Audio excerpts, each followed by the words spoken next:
Good morning. நீங்கள் நன்றாய் இருப்பதற்கு உங்களை வாழ்த்துகிறேன். ஈசாக்கு ஆசீர்வதிக்கப்பட்ட போது அவனை சுற்றிலும் வாழ்ந்த பெலிஸ்தியர்கள் அவனுடைய நண்பர்களும் திடீரென்று அவன் மீது பொறாமை கொண்டார்கள். ஈசாக்கு பஞ்சத்துடன் பஞ்சமாகும் வாழும் வரை ஈசாக்குக்கு எந்த பிரச்சனையும் இல்லை. அவர்கள் எல்லாரும் ஒரே நிலையில் இருந்தவரை எந்த பிரச்சனையும் அங்கு ஏற்படவில்லை.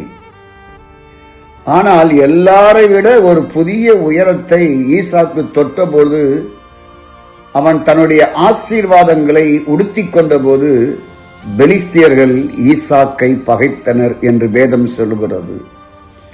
நீங்களும் ஒரு பாவியோடு பாவியாக இருக்கிறவரை, ஒரு குடிகாரனோடு குடிகாரனாக இருக்கிறவரை, ஒரு தரித்திரமுடையவனோடு தரித்திரமாய் வாழ்கிறவரை, ஒரு படியாதவனோடு ஊரை சுற்றி கொண்டிருக்கிறவரை, கேலி கிண்டல் செய்வனோடு சேர்ந்து கேலி கிண்டல் செய்யும் வரை பிரச்சனை இல்லை.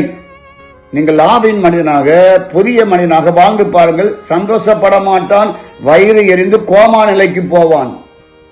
கவலைப்படாதீர்கள், பெருக்கம் உங்களுக்குத்தான்.